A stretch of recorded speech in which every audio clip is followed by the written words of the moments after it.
So now we will begin with an introduction to the course of time series analysis with interventions.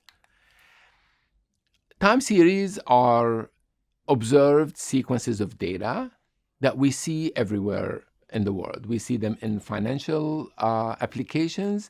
We see them in measuring temperature, daily temperatures of the weather. We see them in a lot of engineering systems where we're designing a control system for an airplane or for an autonomous vehicle and so forth. And it's often the case, like all learning problems, we are interested in modeling the data in order to either understand the data or forecast a future value, and certainly also for potentially being able to impact the time series through control and decisions. So in the next few slides, what I'm going to do is give you a few examples to illustrate some of this phenomenon that I'm describing. Here's an example of Johnson & Johnson quarterly earnings per share. Now, quarterly earnings per share is basically the profit that the company makes divided by the number of shares, and it gives an idea and a perspective of how well the company is doing. It also invites investors to buy and price the particular stock based on this value. If you look at this particular curve, it's very interesting. It's over 2 decades of time, and you see this first thing that you observe is this positive trend of the data. It's increasing almost like a quadratic form, but around that quadratic form, there are quite a few fluctuations.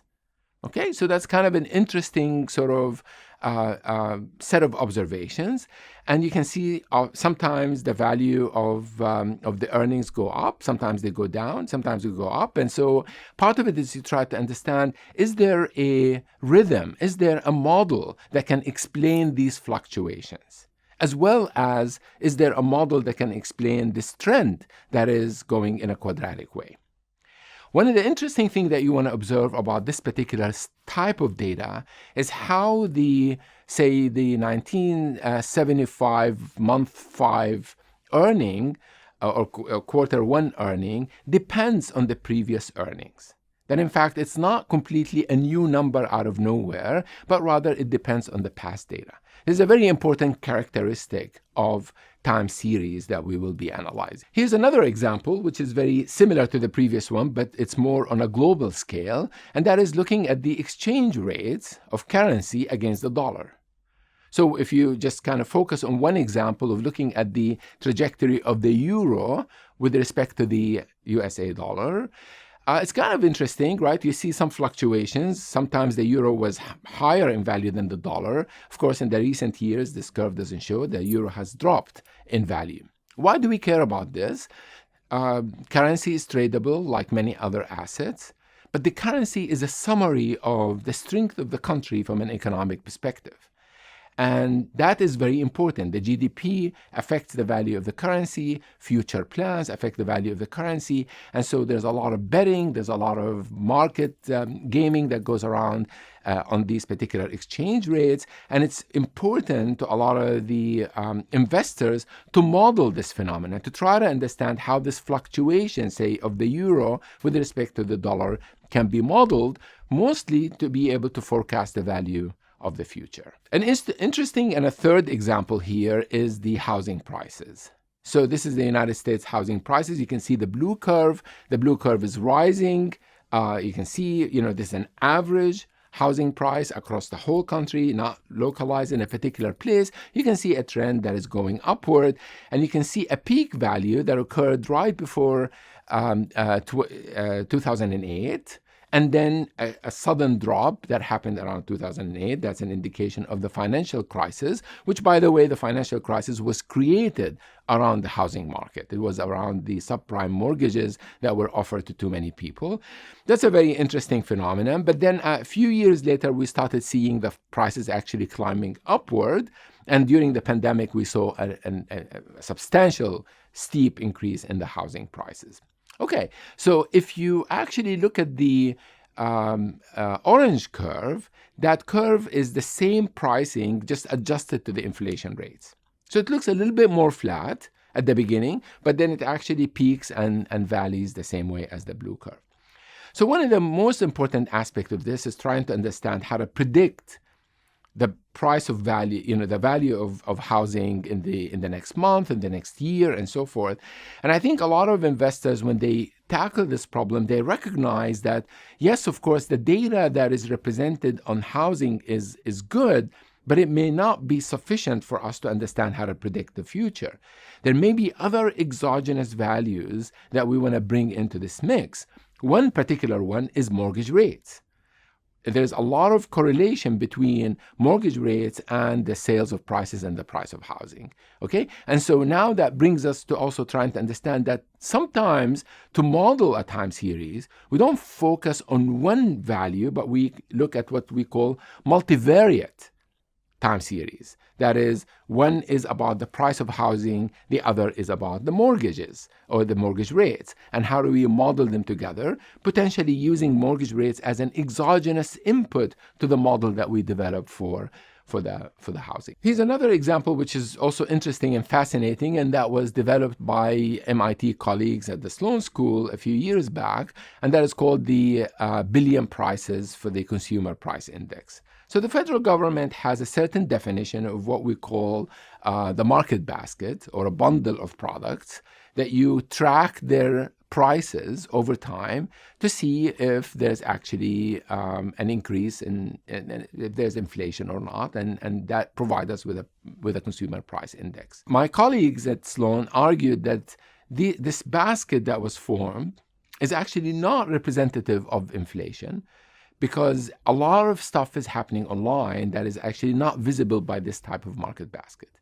And so they constructed a bundle now, not just by a few important items, but actually over 1 billion different products that they trade, that they sort of kind of glean from the internet. And they construct this new bundle that actually shows a different type of consumer price index.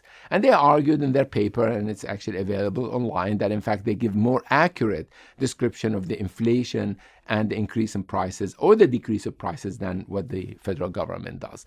Here's a particular plot that I took from their results over a 5-year period, and you can see, for example, that there is clearly a linear growth in the consumer price index in there, but then there are also quite a few fluctuations around that. And in general, again, I want to focus that much of what we do in the course is try to understand this particular curve. And the way to understand it is, one, to understand what is that trend, which could be deterministic or could be random, or what we call stochastic, but also I'd like to understand the fluctuations. Are the fluctuations completely random, or there's some information hidden in these fluctuations? So that's part of the thinking behind the modeling of this, again, time series, like the other previous examples. Yet another interesting example is inflation. We've been talking about inflation here and there. So now the question is, we have experienced recently a very high inflation, and the federal government has been trying to control that through interest rates. And I think that this is an old story in economics, the relationship between interest rates and inflation, and the fact that if you increase the interest rate, you reduce the amount of borrowing, so you reduce the amount of cash in the market, so you reduce the inflation. And there is this sort of, kind of cycle that happens between inflation and interest rates. So here you can see the green curve representing inflation, and you can see the fluctuations over time. And then next to it is the yellow curve that actually represents the interest rates. We have to kind of focus carefully to see how there's a bit of a lag. I mean, they seem like they're tracking each other, but there is a lag, and that is, inflation is high. When interest rates go high, inflation starts afterwards dropping. And then as interest rates go down, you can see inflation starts increasing. So this correlation works. But you can see part of the curve where, interests have been increased, but nothing is happening to the inflation. It seems to stay the same. And those are times when the federal government felt like they are not in control of what's going on in the market. So what is causing something like this? This is part of what the course is all about, trying to understand these types of analyses. Looking at the data, at some point you're going to say, look, I don't think actually this exogenous input, which is the interest rate, it's a control input, it's a lever, is actually changing the inflation. And then you start thinking, but what is affecting inflation? Maybe there are other levers that we are applying at the same time. Like there are things called quantitative easing, buying, bonds from the market and so forth. These are other levers. For those of you who have studied these types of financial analyses, there are other levers for the Feds to actually control inflation. Sometimes these levers are overlapping, and one seems to be more effective than the other, and the other one is sort of loose, and as you're changing it, you're not changing the outcome. So the analysis of these type of problems allow us to understand which lever is more effective at which time, and maybe then going back to try to understand, are there other macroeconomics parameters that are impacting these kind of decisions? So it allows us to explore further into these types of problems. Here I just want to talk about reinforcement learning, which is now the last part of the course, the third module. And there I just want to say that this is a typical example of what we mean by reinforcement learning. Basically, you have an environment, and you are maybe going to try to control or change that environment. Think of the environment here as basically understanding congestion on the roads. Okay, so congestion is complicated, and it's caused by individual drivers who are making decisions. It's caused by increase of traffic because of the timing of the day, so it has a cyclical behavior. So if you track congestion, it's a time series, and it has a lot of fluctuations.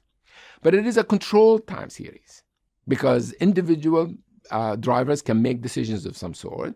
GPS systems can actually affect the decisions that people make. Information about where congestion is affects the decision that is being made. So it's a controlled problem, right? It's not just a time series, but it's impacted by many levers. And one of the levers could be the actual agent, which is the driver, and in the future, an autonomous driver that we can actually directly control without having to actually convince the driver to do certain things, right? So there are different ways you can do this. One way is to say, look, I am going to simply model this environment as a function of what the agents do, as a function of what all the levers are. Or I can think of this as, I'm going to actually not worry about modeling the environment. I am going to go through a process of improving my strategies.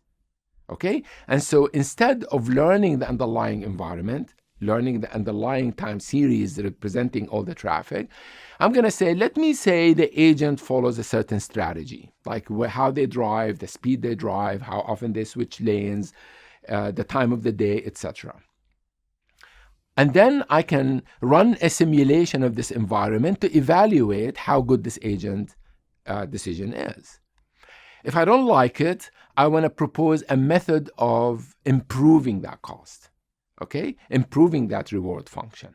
And that's part of what's called reinforcement learning. It's a learning process as an iterative process of rolling out a decision, evaluating that decision, and then figuring out from the evaluation how to improve the next rollout. And you continue this iteration over time. The iteration over the decisions now becomes a time series that we need to understand. Where does it go? How does it converge to? What sort of properties can we extract from it, and so forth? And that becomes our last part, the last module of the course that we cover. So this was all a bunch of examples to motivate the material that we're doing in class. As I said before, what is different here? What is different than any other machine learning example that we look at?